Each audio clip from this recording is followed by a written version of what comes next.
Hey, Dr. Rick Wallace here, dropping in on you on this Saturday morning, hoping to help you get your your weekend kicked off right, hoping to shed some light on some things, answer some questions about what may be going on in your life, help you get to a point to where you can accomplish uh, some things that's been on your to-do list for some time. I'm going to show you over the course of the next year how to get your to-dos out of the should or want list and put them on the have to list.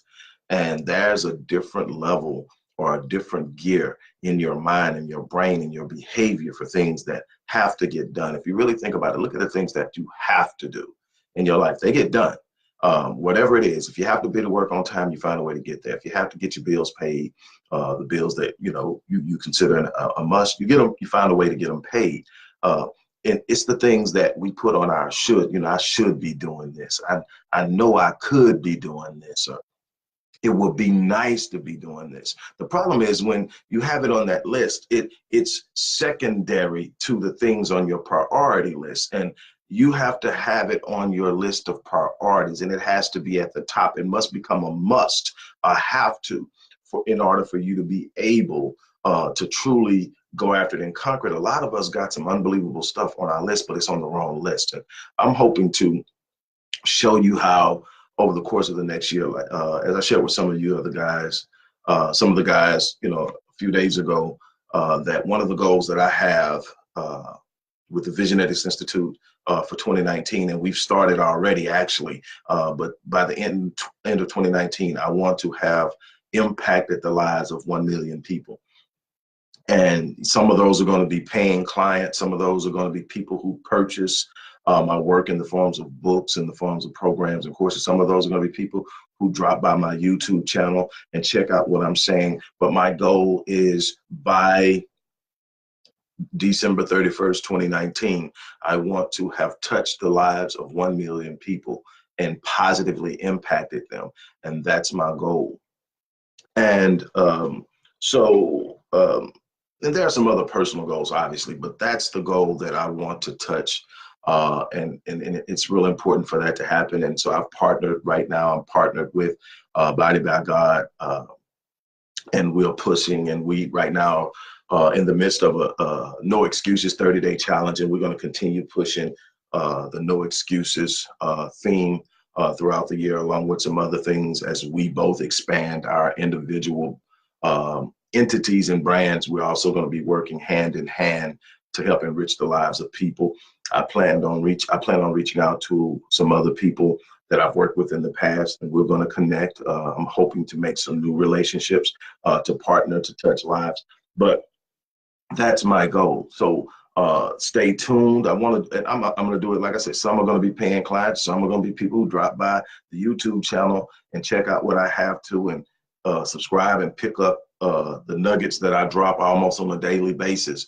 And all of it is good to me. However it comes and I'm able to touch lives, I'm going to put everything I have into that. I'm writing my legacy right now. And I want everybody that comes in contact with me to take up the mantle of writing their legacy, taking their destiny out of the hands of chance and picking up the torch of passion and purpose. And so that's where I'm at. I'm excited. I want to get off into what I want to talk to you about today. But first, I want to remind you, hey, we had I'm going to say a pretty good move up to Black Friday, all things considered. And I'm not going to talk about what those things are, but it could have been a lot better. But hey, it's a process, and I'm in it for the long haul. So I don't care what it was. If I didn't sell one book, I'd be okay, because I'm in the long haul. I don't give up on my goals, my visions, my dreams, my aspirations. They're locked in, and I am either going to get them or I'm going to die trying. That's life. That's how it goes. I'm locked in. But Cyber Monday is coming, and that's a whole nother animal, and so I'm excited about that. So things have changed a little bit on the promo. You can still get the book right now for significantly less than you can get it online at Amazon, at Barnes and Noble, at Sony Books, Walmart Books. You can get it all those places, but you get it from the Visionetics Institute at a discounted price. It's going to be signed and shipped out to you. Additionally, when you order it directly from us, you are going to also get a free disc assessment. $350 value. It's a disc assessment. We're going to break down your strengths, identify areas that may not be as strong or may in some senses be considered weaknesses. We're going to learn how to use where you are right now to advance you. That comes with the purchase of the book. The link is in there. Get it. The biggest thing on Cyber Monday is not only are you still able through Monday to get the platinum package, which on a normal basis would be 52 sessions, 1 year with yours truly. Not only are you going to be able to do that still, but now there is at 50% off. So it's an entire 50% off. Now you're going to get an additional 26 sessions at no additional charge for the people who take advantage of this through Monday. That is a total of 1.5 years of hammering through and using the techniques that I have mastered to help you change your life. And we will get the job done. We always do. So that's what I have for you for Cyber Monday. The details are in there. The links are in there. Make it happen for yourself. This would be a great holiday gift to yourself. If you celebrate Christmas, it'll be a great Christmas gift. If you're wanting to go into the new year with momentum, this would be the ideal situation to get into. That's something you've got to make a commitment to, but it's sitting right in front of you now. Now, let's get to what I wanted to talk to you about on today. And I'll talk about that for those that are going to drop in after this. I'll tell them about this awesome stuff at the end. But look, there are two things that I can identify in myself and every other person that I've looked at that came from moderate or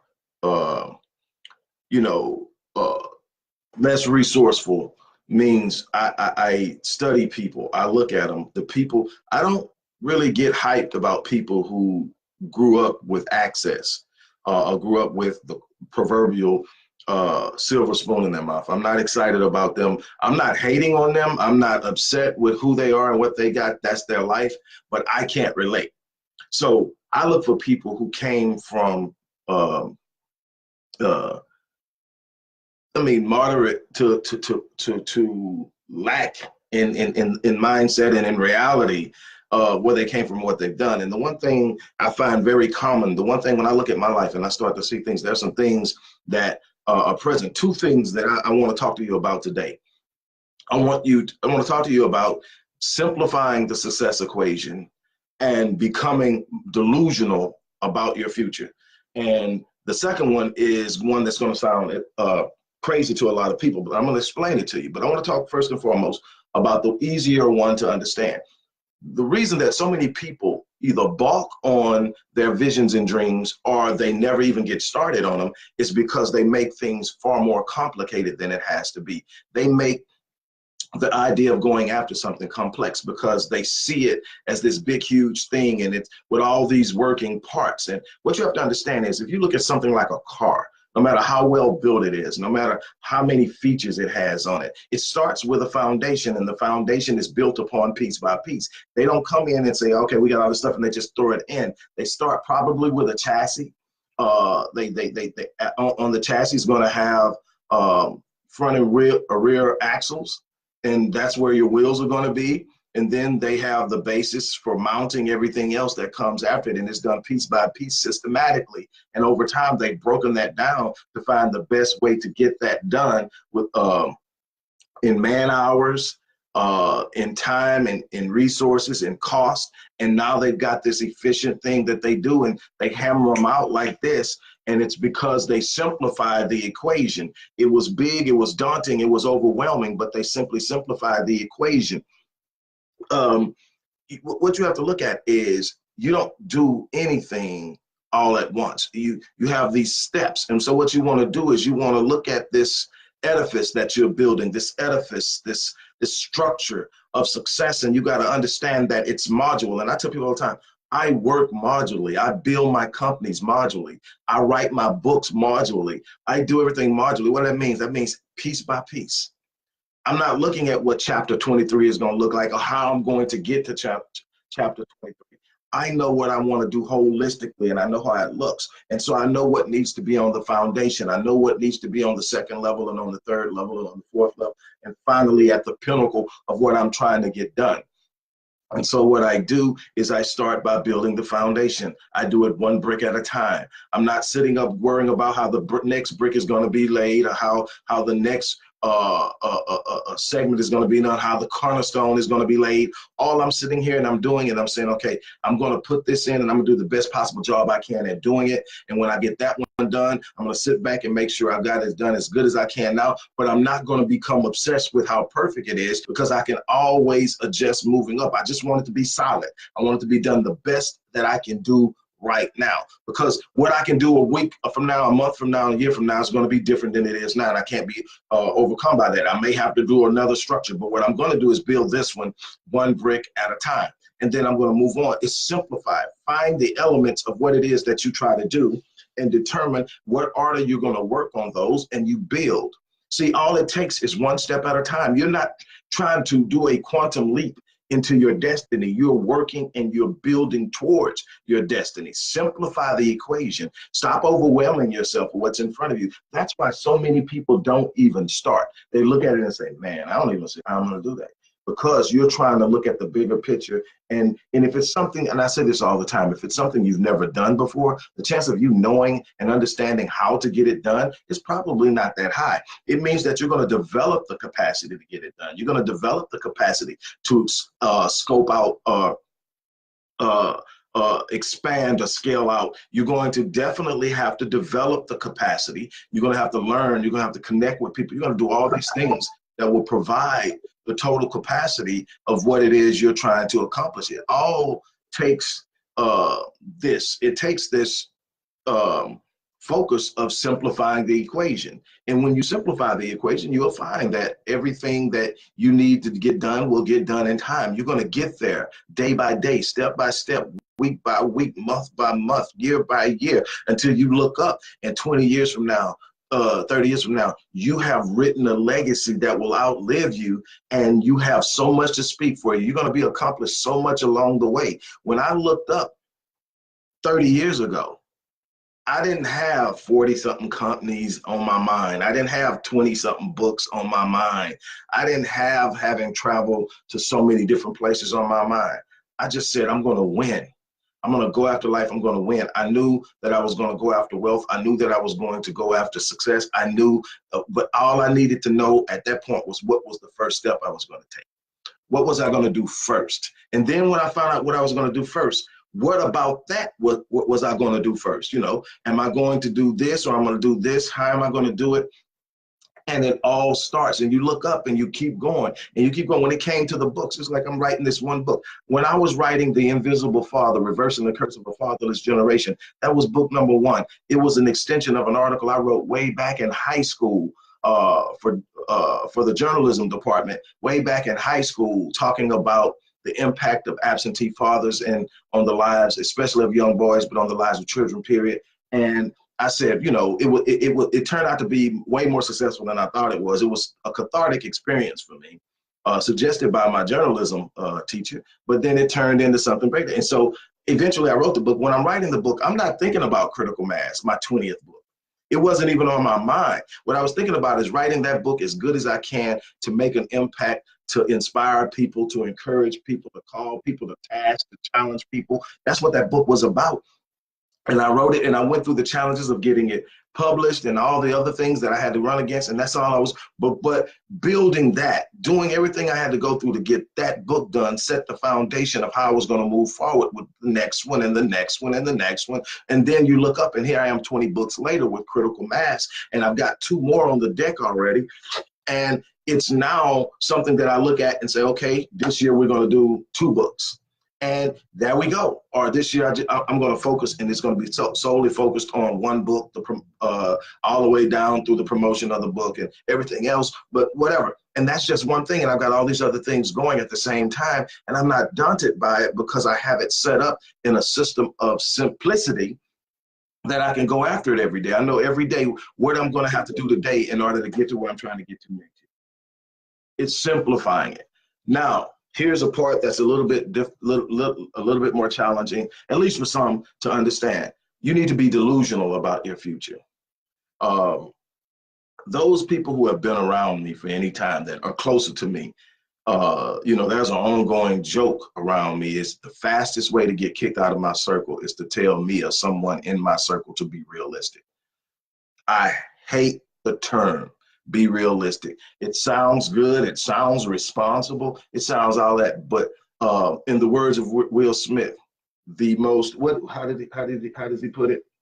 Being realistic is the most commonly traveled path to mediocrity, is what he said. Being realistic is the most commonly traveled path to mediocrity.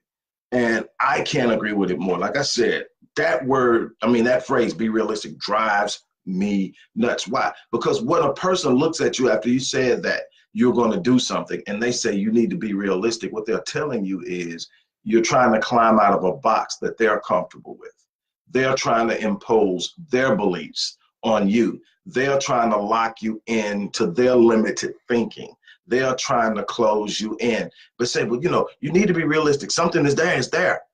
No, see, this is where you don't understand. See, this universe operates on this concept called faith. And in the world, you have, to me, two powerful components. You have facts and you have faith. I am of the school in belief that faith transcends facts. I am of the school of belief that when your faith is strong enough, you overcome what seems to be present in facts. With faith, you create new realities. It's happening every day. I'll give you scientific proof. I want to say this study was done a long time ago, so this isn't even new science. It's even more emphatic now, but I love how this worked out. 2,000 graduates from Yale were studied, I want to say in the late 50s, no, the early 50s. They were studied as they left, and they did this, study of these students. They questioned them, they interviewed them, and what they found initially was that they separated the groups into two distinct categories: optimists and pessimists. And those that they classified as pessimists were actually very, very accurate in how they assessed their reality. They were more accurate in assessing what was right in front of them at the time than the optimists. The optimists always saw things much better than it really was. In any situation in their life, they talked to them about all the stuff they've been through, what they were going to do, how they did in school, where they're going to go in life, what's going to happen. And based on all these different factors that they had set up, they determined that the optimist was far more in the clouds as far as assessing the reality than the pessimist. The pessimist was like, hey, this is what it is. I'm not going to fool myself. This is how it is. This is probably how it's going to be. And they were assessing. But what they did is they came back 20 years later, and the optimists had fared so much better in their lives than the pessimist. Health-wise, professionally, financially, socially, and even in the pursuit of higher academic accolades. They had fared much better. So what that opened up was a series of more studies that found out that when you have this idea that to others is delusional, because there's nothing in front of you that substantiates what you're actually thinking and feeling about yourself, except that you think it and you feel it. But what they find is the people who can think highly of themselves and believe highly of themselves and pursue what they believe actually accomplish it. You know, for those of you who are Christians, says that you shall declare a thing and it shall be established. It didn't say you have to declare what's in front of you. It says you shall declare a thing and it shall be established. So many people get caught up in what's in front of them that they never think that it's something beyond it. So you study declaring what you're standing in and you continue to stand in it. Why? Because when you declare a thing, you establish. So the pessimist was declaring what was in front of it and they kept living it. The optimist declared something that wasn't in front of them and they created it. Ooh, call those things that are not as though they were. You don't understand the power that's inside of you to create. You are never locked in any situation that you see yourself in. First of all, every situation is a momentary thing. It's temporal because life is moving. If you just keep going, you're going to come out of it. Now, the thing is, you can come out of it now, a week from now, a year from now, 5 years from now, but life is moving. The only way you sit up and you're still in it 5 years from now is you identified with it. You locked yourself into it by focusing on it. And I've told you over and over and over again, whatever you focus on, you feel. So many of you are identifying with what you're going through. So many of you have become entrenched in what you've been through. Some of you are still identifying yourselves by how somebody treated you. You better look inside of yourself and start to determine that inside of you is this unlimited potential that's associated with this design that you have that is directly indicative of this purpose for which you should be living. And inside of it is this unlimited amount of resources that you have to move your life forward and do exceptional and extraordinary things. You're not locked into any difficult, dire moment or time. You have the ability to decide. I see it, but I don't claim it. I told you before, people asking, man, how are you? Man, look, I see the circumstances, but there's something in my spirit that just disagrees with my circumstance. I'm not claiming the circumstance. I'm claiming my destiny. My destiny is much different than the moment. My destiny is the encompassed, finished, and complete mural of everything that I'm going to go through, everything that I'm going to complete, everything that I'm going to do. That's what I'm focused on. I'm defined by my destiny, not by my moment, not by my condition, not by my struggle.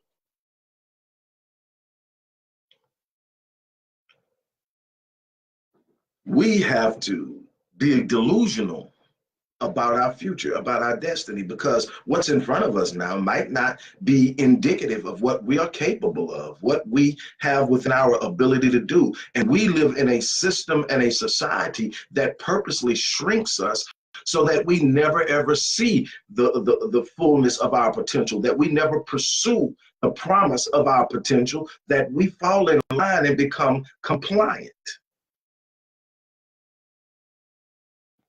We are constantly being herded into this idea of what's possible so that we never step out of the box and pursue on our own. It's meant that a few get to benefit and most get to facilitate.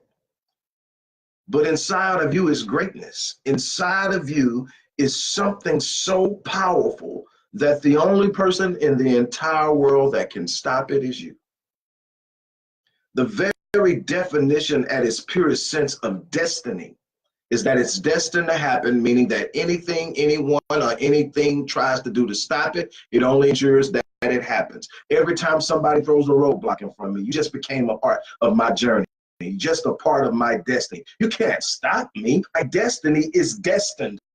All I've got to do is keep walking. All I've got to do is keep trying. All I got to do is keep speaking. All I've got to do is keep creating. All I've got to do is keep evolving. All I got to do is keep growing. All I got to do is keep challenging myself. Keep rewriting. I'm writing the narrative of my destiny. Nobody gets to hold the pen that writes the narrative of my life but me. I'm going to decide where I go and how I take on life. Nobody's going to tell me what I can and cannot do. Nobody has the right to tell me, be realistic. If you can't ride with me, get off because I'm climbing. You've got to believe beyond what you can see. That's faith. I mean, if you want to take the definition in the Bible, you want to take it and use that. I mean, I think it's a great definition. It says faith is the substance of the things you hope for, and it is the evidence of the things you don't have the physical capacity to see. So let's say it again, faith is the substance of the things that you hope for. It is the very substance. It is the form. It is the foundation of the things you hope for. And it is also the evidence of things that are beyond physical sight. So faith is what I'm looking through. I'm looking through the lens of faith. I'm looking through the lens of what I know to be possible. I'm looking through, I see what's in front of me. I'm going to deal with it, but it's not going to define me. Look, I could talk about this all day, but this is what you've got to understand.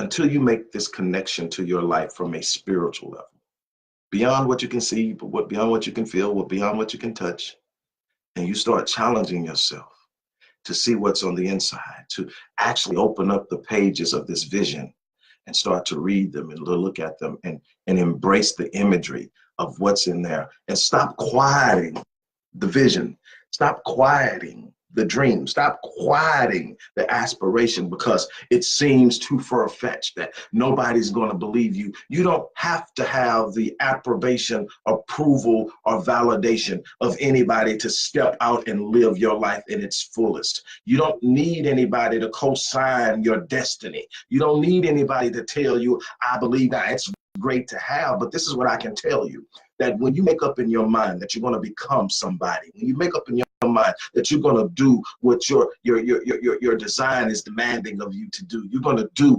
what your gifting is demanding of you to do, you're going to do what your genius is driving you to do, and you walk in it and you start to rise in it and you start to claim it and live it and establish it. What will happen is those people that can't believe in you will back off, fall off, distance themselves, or be converted. But what you will also find is that you will begin to attract to you like-minded people who can see your genius, who can appreciate your power, who is willing to stand by you when everybody else falls away. You got to understand that some of the people you inherited are not meant to be in your circle. You're going to have to understand that some people that you have acquired over time in your circle aren't meant to be. So you got to know when to let people fall off. You got to know when to let people go their own way. You got to know that whatever it is that you are passionate about doing has to be the center, because that's where you're going to find fulfillment. That's where you're going to find elevation. That's where you're going to find edification. And what I can tell you is that when you start living your life at the level of your design, you will begin to attract people that will come from out of places and people you've never met before, but will have an appreciation for who you are, what you do, and your existence in this world. And they will stand by you, speak into you, pour into you, lift you, and help you get to where you're trying to go. But you've got to be willing to stand up and establish through your proclamations and your declarations and your beliefs and your thinking that I am not going to receive this assignment of mediocrity. There's something greater on the inside of me that is more representative of my creator than living a mediocre and average and defeated life. I'm going to rise up and I'm going to represent my creator by being bold, by going out and accomplishing things that they say I can't, by going out and doing things that matter and have meaning and have impact. I am going to change the world. You don't hear that enough coming from our kids. Why? Because as soon as they start dreaming, we tell them to get their heads out of the clouds. As soon as their imaginations get charged up, we tell them to be realistic. As soon as they start talking about, well, no, you're not good at that. You probably want to do this. Don't get your head up there. You need to be focused on this. Not too many people do that. And not too many people, you are more going to be like this. And we start squeezing them in the box. Why? Because we allow people to put us in a box. I was sitting with one of my grandsons last night, and we were watching a movie, and the person, I forgot what movie we were watching. We were watching The Meg, and that's this point where this guy says that you put 1.3 billion in here, and basically it'll be 1.3 billion wasted if we go down here and find out what we think is true isn't really true. And my grandson was like, oh man, that's a lot of money. And I said, if you desire it, you can do more. I planted the seed, you know, 10 years old and he's seeing it, but I want you to see beyond what you think. Yes, it's a lot of money, but people have more. A lot more people have less, but there's no tag that you get at the beginning of your life that assigns you a lot in life. That okay, because I come from an impoverished background, or I come from a background where nobody graduated college. I try to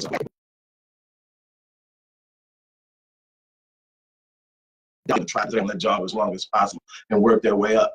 That doesn't matter a lot in life. The ability to decide who I'm going to be, how I'm going to live, what I'm going to go after. And if I haven't gotten there yet and I'm still breathing, it's still a possibility, and I'm operating on possibility. I'm working, I'm striving, I'm building, I'm growing. I can tell you now, while I haven't reached the apex of the things I've set for my life, I've done so much because I strived for it. It's so much in my life that I would not have done if I would have stood up and stuck with the paradigm that everybody was living with when I came up in life. I didn't personally know any authors, not in the traditional sense. You know, I had a head start on the whole business thing because my grandmother owned her own beauty salon. And I saw the work ethic and I saw how things were done on a level. And then even when my grandfather retired, he started a lawn service. And that was my first little gig. I did the lawn services around the neighborhood. And that was me. I went out and I got the business. And I eventually I first borrowed his lawnmower. Then I saved up no money, bought my own. And I did that and got my way through high school. You know, I even did a little ironing because back then the whole ironing game was off the chain. I did ironing for people. I did haircuts, high school. It's just, you know, so I had that. But, you know, a lot of the stuff wasn't there. It wasn't modeled. You know, somebody wrote a book. That was huge, especially back then. Now, I mean, it's not, you know, it's not as difficult as it was for somebody back then, but you still got to sit down and put the work in. You still got to make sure it's quality work. You still got to know how to build out your sentence structure, the syntax, the grammar, and all of those things, and put it together. You got to know how to maximize and optimize your writing style. But all of that came because I decided, hey, man, I got something to tell. I have a story to tell, and this is one of the ways I'm going to do it. I have a way. I've got some things I want to do in life, and this is just one of them. And I started. But you've got to understand that there was nobody sitting up saying, hey, you know, I mean, eventually I had teachers that saw something in me. But I mean, you know, it wasn't anything walking around, nobody walking around the hood talking about being an author. You know, I mean, you know, if they talking about, you know, making a league, they talking about, you know, getting paper, but they not talking about being, they not right there. And it's nothing against anybody. You can only talk about what you're exposed to. Well, my grandmother did one thing that I will never, ever, ever be able to thank her enough for. May she rest in heaven. But she exposed me to books. I mean, from 3 years old up. Books, encyclopedias, books. I mean, I could never get enough books, and she just flooded them. So that was just love and passion for books. And so it wasn't that far of a leap to go from reading them to writing them. I mean, it's so many things. If it's something in you that you want to do, go for it. But make sure that you're committed to it. All right, that's it. I'm going to get off of here. I hope that you take this, share this with some people, man. I don't want people going into 2019 being okay with just existing or simply surviving or being broken down and anchored emotionally in their past. You know, I've made some mistakes. You know, I made some huge mistakes, and it can be easy for me to get a guilt complex about what I failed at or what I did that I shouldn't have done or what I did wrong. And my thing is, hey, I learned from it. My goal is to never make the same mistake twice. That doesn't always work out, but I mean, I think I'm very good at that. As a matter of fact, I've had clients who I've done work for their companies, and they've told me in evaluating me and determining whether they're going to re-up in contract, that the one thing we love about you is we never see the same mistake twice. So obviously I'm doing something right in the way that I feel I need to operate. And that's what it's about. It's not about being perfect. I don't know what that looks like, feels like or whatever. I know that I strive to be a better man tomorrow than I am today. I want to be able to evaluate my life and look back and say, I'm not the man I was last year. And I can confidently say that. Am I where I want to be? No. Have I accomplished everything I need to be? No. Am I the full representation of my creator that I should be? Absolutely not. But see, I'm waking up every day and I'm striving. And what I'm telling you is if you wake up every day and you strive for that, it'll, something my grandfather told me, and then I'm done. I've shared this with you guys before. It's the most powerful lesson he taught me. It's not the most inundated or with information of wisdom, but it's just the most simplest thing. He told me, son, you're going to be in one of three places in this life. You're either going to be going into a storm, in a storm, or you're going to be coming out of a storm.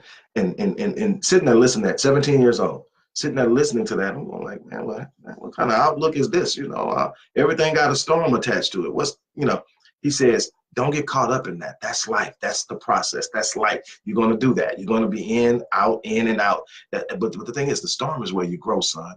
So don't get caught up in who put you there, what happened, and get the blame game going. Don't do that. He said, what I want you to do is when you find yourself in the storm, fix your mind to move in a way that you come out a better man than you went in. He said, if you can do that, you won't have to chase greatness. It'll overtake you. What did that mean to me? I can tell you what it meant. It meant that when you live in your purpose, that purpose that's hidden in every cell of your DNA, that purpose that's hidden in every micro measure of your genius and your gifting, when you start to live in that purpose and you start to embrace the challenges because they make you stronger, you're writing a legacy that will speak for you long after you're gone. Long after you're gone, people are going to be talking about the impact you had. That means you did what you were sent here to do. You weren't sent here to be mediocre. You weren't sent here just to exist. You weren't sent here just to survive. Yes, there's a testimony in your survival. There's somebody looking at you going through hell, and they're going to be lifted by you coming out. But that's not the only reason you're here. Yes, you're here to make an imprint. The people you talk about now that lived long ago, whoever it is, 50 years ago, 100 years ago, 1,000 years ago, it doesn't matter. You're talking about them because they came, they saw, and they conquered. They came after what they were given to do, and they conquered. And whatever you know, let me explain something to you. This is specifically to my people of faith. Wherever you're at, whatever faith you claim, I'm not here to dictate that to you. But this is what I want you to get. I don't care how good you believe your relationship is with God and how well and established your prayer life is. This is one thing I can guarantee you. And if you get this and you adjust your thinking based off of what I'm about to share, life is going to be so much easier for you. Get this. God is never going to deliver you from the giants he sent you to slay. You are a giant slayer. You're a giant slayer. You're slaying giants of child molestation. You're slaying giants of poverty. You're slaying giants of mistreatment and misuse. You're slaying giants of racism, slaying giants of dream killers. You are here to take on challenges that are bigger than you. They may be bigger than you, but they're not bigger than God. They're not bigger than your purpose. They're not bigger than your destiny. You have a job to do. And the one prayer that will not be answered in your favor is the one where you're asking God to deliver you from the giants he designed you and sent you to slay. It ain't gonna happen. You might as well get in that storm, square your shoulders, hold your head up high, and push. Because the one thing I can tell you is that the storm isn't designed to destroy you. It's designed to empower you. It's designed to elevate you. It's designed to lift you. It's designed to send you and compel and propel you forward. You keep pushing. Don't give up. Can't stop destiny. That's it. Like I said, if you haven't gotten the book, get the book. With this book, Number one is you're going to get it at a lower cost than you get it anywhere. It's at Barnes and Noble, it's at Sony Books, it's at Amazon, it's at Walmart Books, at Kobo. You can get it all those places, but you're not going to get it for the price. You're going to get it at the Visionetics Institute. And I did that on purpose because I wanted to see as many as possible people's name come across my desk with my signature. I want to see the name. I want to just get an idea, put an image in my head. A lot of times it comes because emails are attached to all these different profiles. I even get a picture sometimes when it comes across my desk. Okay, this person purchased the book, and and each person gets a different message when I sign the book, and I like that, and I like to feel the personal side of it. I did that on purpose, that we are going to offer the book at a lower price, and that's that part. But you also get a free disc assessment worth $350. A disc assessment is going to help me understand how you work, how you move, how to best use your current skill set and current personality makeup to accomplish things. And then I tell you, based on what it is you say you want to do, how to use it. And so that's great. Also, my platinum package is now 50% off through Monday, which is this is all a Cyber Monday thing, but it's 50% off. But check this out. It's no longer just 52 weeks, which is a year, which is unbelievable. But I've added 26 sessions through Monday. That's a year and a half of working with yours truly to overcome obstacles, to set new goals, to raise the standard of performance and standard of excellence in your life, to improve marriages, improve parenting, improve job, improve career, or start a new business, improve finances. All of these things are possible. Nobody's locked into anything in life. I don't care what you've been told. You're not locked into anything. You can overcome anything. That's the beauty of your design. With that being said, do what you have to do. I am absolutely 100% appreciative of those who stop by and just hear what I have to say. If I just touch one life of the people who drop in, it's worth it to me. As my mom used to sing back in the day, then my living would not be in vain. That's what I'm about. I want to change lives. I'm inviting you into my world. With that being said, I'm going to get off of here. As I always say, I am going to live my life on full so that when I leave this place, I die on E. I'm challenging you to do the same thing. Have a great day.